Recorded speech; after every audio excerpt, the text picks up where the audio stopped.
Hey everyone, Somebody884 here, and in this video I'm going to give you the 7 things I liked about Transformers The Last Night. And I want to start this right off the bat that I go to movies to be entertained. And I guess you can say I'm easily entertained, and I'm going to say that that's a good thing because I'm not going to nitpick every movie I see to death. I'm not going to have these high level expectations. I'm going in, I'm taking the movies for what they are and what they're trying to be, not what I want it to be and what I think it should be. Okay, I'm just going to front this video off with that. And so this is the 7 things I liked about Transformers The Last Night. And you'll notice that I liked less than I didn't like, but hey, some of the likes can, even though they're less, the likes can be stronger and greater feeling than your dislikes. All right, number 1, Transformers. Just the Transformers, the interactions, the personalities, and they're everywhere, and that's a good thing. But I guess also it can be a bad thing because you get my dislikes. The Transformers that transform have no name, no character, no personality, and just disappear. But the main ones are in this movie. They have character, they have personality, and they have their moment. And if it's a little moment, it's there, and that's a good thing. I like the new character they introduced, Cogman. I like Day Trader, who was sort of like a junkie on. I liked Steve Buscemi voiced him. I did like him very much. I liked his character and the way that he was animated. You could see it, his personality in his face, his mannerisms. Sorry, there's a cat hair, so I'm not trying to pick my nose. But it was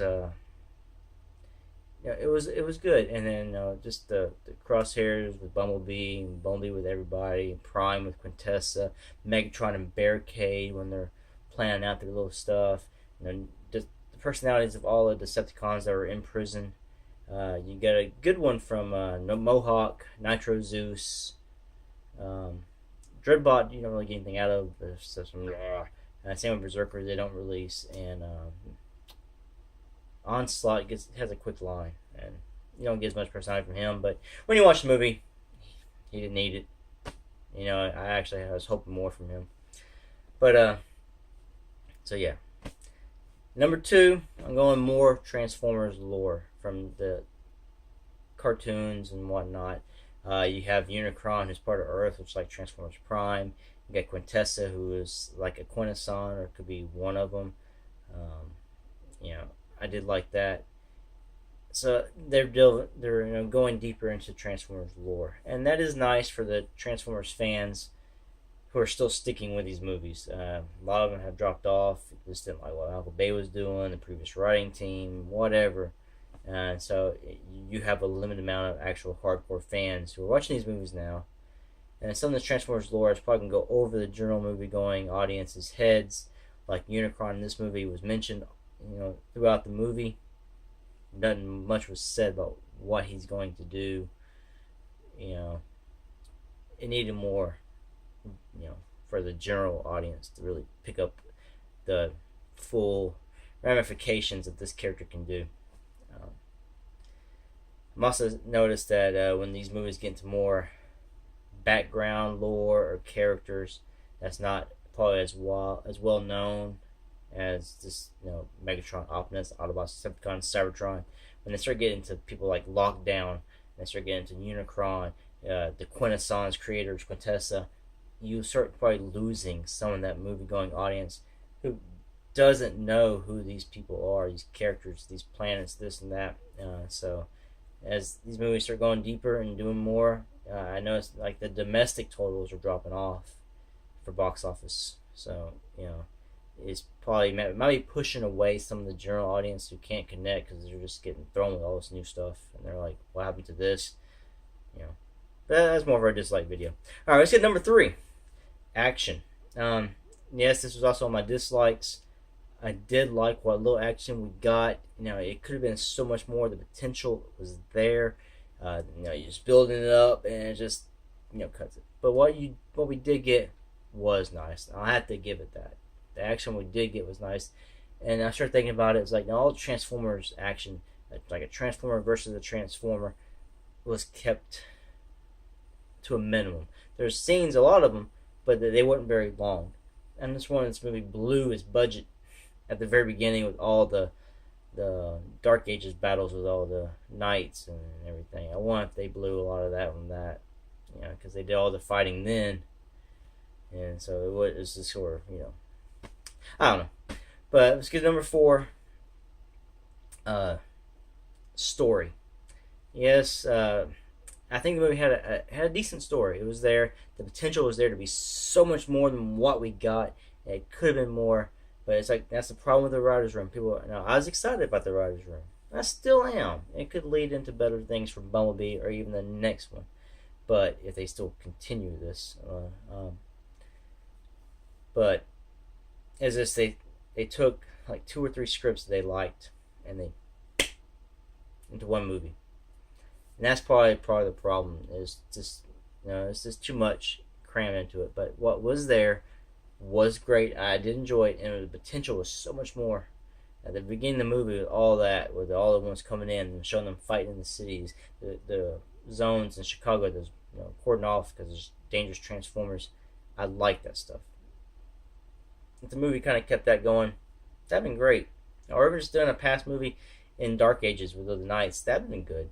Or showing, just do it. They could have just done a total prequel out of this and showed, Transformers from history.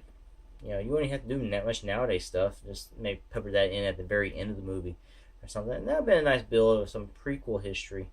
But it's stuff they could have done. And I'm not telling them how to write a movie because I've never wrote a movie. But the story's still there. I just think it was just too many cooks in the kitchen for this one. All right, so get to number 5. I feel like I was watching a season 3 episode of the cartoon, which is a good thing, and also kind of a bad thing. But it brought me back to my childhood, and it was with Quintessa and Cybertron to Earth, and Unicron's name drop. So I felt sort of like I was watching a season 3 episode as a kid, and I did like that in a way. But it probably, that's just something I noticed, and it's probably just a personal opinion out of me. Okay, number 6. The voice acting is something I really liked in this movie. I could put this with my first thing, but I made it its own separate thing. The voice acting in this movie is excellent. I was enjoying having Frank Welker back as Megatron. Jess Harnell came back to do Barricade, who did him in the first movie. He also did Ironhide. Peter Cullen's Optimus Prime is always a win. Even Hot Rod's French accent. By the time I get to the movie, I didn't mind it. It was fine. I could understand what he was saying. So it was perfectly fine to me. And all the other voice acting work, I think it was good. Yeah, the Barricade's voice wasn't as menacing, I would say, as the first movie when he was yelling at Sam. But it was still good for what it was in this movie when he was conversing with Megatron. So I like that a lot. So go to number 7.